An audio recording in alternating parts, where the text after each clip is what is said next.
Dios les bendiga, soy el pastor Gilberto Gutiérrez de la Iglesia Bautista Oreb de México DF. Me da mucho gusto saludarlos en este 28 de marzo de 2020. Apocalipsis para niños es nuestra serie. Estamos en el devocional número 88. Victoria sobre los enemigos de la Iglesia es nuestra enseñanza y empezamos el día de ayer.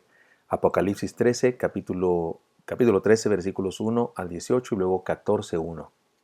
Pongámonos en el contexto. El pasaje nos presenta los enemigos contra los que se enfrentó la iglesia de los primeros siglos de la historia de la fe. Tenemos que decir que eso no ha cambiado. Se trata de los mismos enemigos contra los que combatimos ahora, los cristianos de la iglesia de hoy. Pueden ser diferentes sus nombres y formas, pero son los mismos. En el pasaje aparecen dos bestias, y eso impresiona, llama la atención muchísimo a muchas personas que creen que solo de eso habla el Apocalipsis. Y por cierto que están equivocadas al respecto.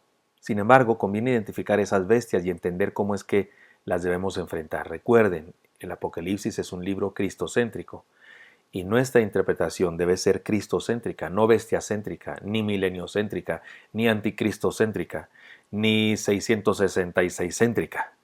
Nuestra interpretación y nuestro estudio del Apocalipsis debe ser cristocéntrica. Él dice el principio, esta es la revelación de Jesucristo. Así que nos habla de Cristo, de quién es Él, para que los cristianos sufrientes de aquella época tuvieran aliento. Pero primero debemos entender qué fue lo que Juan quiso decir y qué fue lo que los cristianos que leyeron su escrito por primera vez entendieron.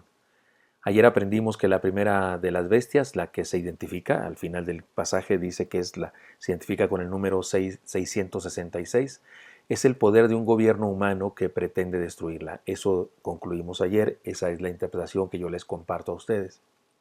¿Qué es esta primera bestia? Un gobierno civil, un gobierno humano que pretende destruir la iglesia y además destruir la humanidad con su inmoralidad. Insisto, es decir, que las interpretaciones futuristas que se hacen respecto a este libro y este pasaje en particular están tan lejos de los receptores originales de este libro que resulta imposible creer que ellos hubieran entendido semejantes cosas. Pero leamos el pasaje inicial otra vez y sigamos meditando en lo que esta bestia significa. Me paré sobre la arena del mar y vi subir del mar una bestia que tenía 7 cabezas y 10 cuernos, y en sus cuernos 10 diademas, y sobre sus cabezas un nombre blasfemo. Número uno, que significa que esté sobre el mar significa muchedumbre de humanidad. El símbolo es humanidad. Y luego se habla de 7 cabezas, 10 cuernos y en sus cuernos diademas. Habla de poder, de dominio sobre grandes multitudes por supuesto, de control. Y la bestia que vi era semejante a un leopardo, y sus pies como oso, y su boca como boca de león. Eso habla de fiereza, violencia, llena de sangre, ¿no? De sanguinaria. Se habla de algo muy, muy mortal y muy desagradable.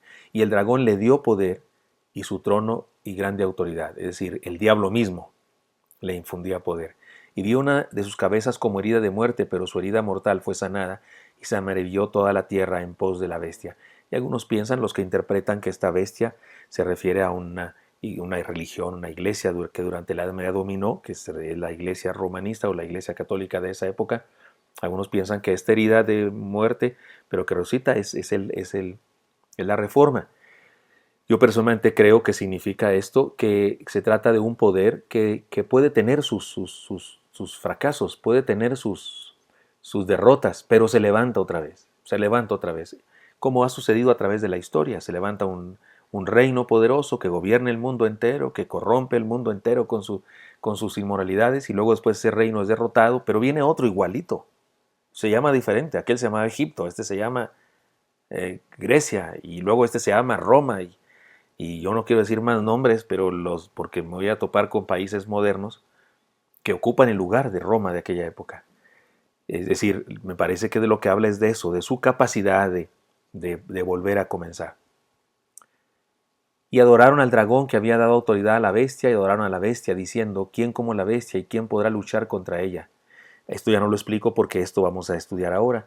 Y también se le dio boca que hablaba grandes cosas y blasfemias, y se le dio autoridad para actuar 42 meses, y abrió su boca en blasfemias contra Dios para blasfemar de su nombre, de su tabernáculo y de los que moran en el cielo, y se le permitió hacer guerra contra los santos y vencerlos. También se le dio autoridad sobre toda tribu, pueblo, lengua y nación, y la adoraron todos los moradores de la tierra, cuyos nombres no están escritos en el libro de la vida del Cordero que fue inmolado desde el principio del mundo. Si alguno tiene oído, oiga. Me parece que habla de, como ya dijimos, del poder civil que se opone a Dios. Esta es la segunda parte de esta interpretación.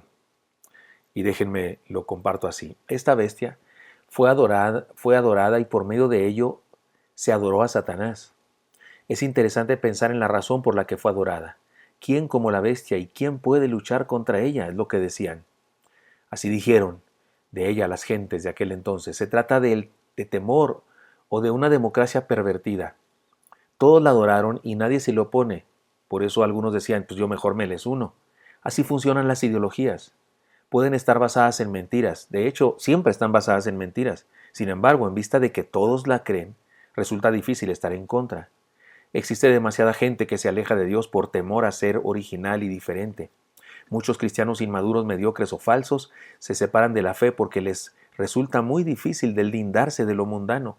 No se atreven a opinar diferente que la mayoría, no se atreven a ser diferentes y terminan envueltos en una cultura no solo atea, sino enemiga de la palabra y de Dios mismo, lo cual es muy grave.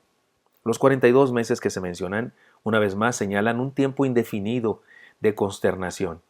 Blasfemar es querer ocupar el lugar de Dios, y eso fue lo que hizo la bestia al abrir su boca contra los que estaban en el cielo y contra su tabernáculo. Debo decirles con relación a eso, si estamos pensando en un gobierno civil, en este momento es Roma el gobierno poderoso que persigue a los cristianos, y uno de sus gobernantes, Calígula, exigió que se pusiera una imagen de él mismo en el templo judío, en el tabernáculo judío. Murió antes de que lo hiciera y que se produjera seguramente una gran guerra. Sin embargo, ¿no es eso una blasfemia brutal? Tan solo la idea es una muestra de lo opuesto que era el gobierno civil de aquella época a la fe cristiana. Se le dio gran poder para gobernar al mundo y para hacer guerra contra los santos, dice el texto. ¿No hizo eso el imperio de esa época? ¿No hizo eso el gobierno humano de esa época? Posiblemente se refiere al dominio de Roma imperial y de su afán por perseguir al cristianismo. Ante este panorama resulta difícil creer que hayan entendido otra cosa los creyentes de aquella época. Si usted me dice que los creyentes de aquella época pensaron que en el futuro iba a venir y que iba a haber una religión, una iglesia, o que iba a haber un secretario de la ONU que iba a gobernar el mundo, oiga, perdóneme, ¿cómo pudieron haber entendido eso los cristianos del primer siglo? Si las evidencias de lo que se decía es lo que estaban viviendo ellos. Ahora, no significa, yo no digo que no vaya a suceder que en el futuro un gobernante quiera gobernar el mundo entero. No lo dudo que así será. No lo dudo que así será. Pero este pasaje, que fue escrito para los cristianos de aquella época, les habló a ellos de lo que estaban viviendo. Si yo, al encontrar las enseñanzas, cuando vengo a mi generación, a mi momento histórico, y encuentro que aquí también hay una bestia, y dos bestias, y que también aquí hay un anticristo, y que también está el 666 en su cabeza, por supuesto que puedo aplicar esta enseñanza a mi contexto histórico, porque en el mundo moderno también hay un gobierno civil que pretende dominar el mundo entero y que está en contra de la fe cristiana. Pero lo primero que tengo que hacer es que entendieron aquellos cristianos y luego trasladarlo a mi experiencia personal, a nuestra experiencia, los principios que están ahí. Podemos decir entonces que todo poder que se opone a Dios es un poder bestial, es un enemigo de Dios y es un anticristo. Los gobiernos del mundo a través de la historia se han opuesto sistemáticamente al Evangelio de nuestro Señor. El poder político, el poder que ostentan algunos gobernantes corrompe sus corazones y terminan alejándose de Dios y queriendo ocupar su lugar. Hay que decir que hay honrosas excepciones, y me refiero a países que son excepción y también a gobernantes que son excepción. Pero desgraciadamente la mayoría caen en este rubro, en este perfil. Son demasiados los ejemplos de hombres buenos que luchaban por realizar cambios en sus países y después de la victoria terminaron siendo ellos mismos los tiranos. El día de hoy se puede hablar en los medios masivos de comunicación de ocultismo, de reencarnación, de astrología. Cada programa de noticias tiene su brujo, su bruja que te lee el horóscopo y esas cosas. Se puede hablar de eso, de astrología, de meditación trascendental, de yoga, de muchísimas otras posturas que son preceptos religiosos, punto, son preceptos religiosos. Pero cuando se intenta hablar de la fe cristiana, entonces sí se nos prohíbe, argumentando que no se puede hablar de religión ahí, pero si se la han pasado hablando de religión. En las escuelas se celebra el Día de los Muertos, se celebra el Halloween, una celebración de brujas y de satanismo. Se celebra en las escuelas, se visten los niños de diablos, ahí está la maestra vestida de bruja. Y por adornadas de esa festividad pagana por donde quiera. Pero no puede la maestra, si es cristiana, un día orar por un niño y decirle a ese niño, dile a tu mamá que deben buscar a Dios porque me la corren. ¿No es eso un poder bestial? ¿No es eso el poder de que se menciona aquí en, en- en- en el Apocalipsis? Eso que se menciona en Apocalipsis es lo que le estaba pasando a los cristianos de aquella época. Ellos seguramente así lo identificaron, no identificaron otra cosa. Pero una vez que usted y yo lo entendemos, ahora podemos, en nuestro contexto, buscar las mismas enseñanzas. Los principios se aplican a nuestro contexto también. Por supuesto que sí. Un gobierno que permite tal cosa se convierte en una bestia a la que usa Satanás, el dragón. Así es que aquí una enseñanza principal. El cristianismo es una fe a contracultura. El cristianismo es una fe contraria al mundo. No estamos en la tierra para que todos nos quieran o estén de acuerdo con nosotros. Estamos aquí para revolucionar al mundo. Y la iglesia no se casa con ninguna ideología porque tarde o temprano se quedará viuda.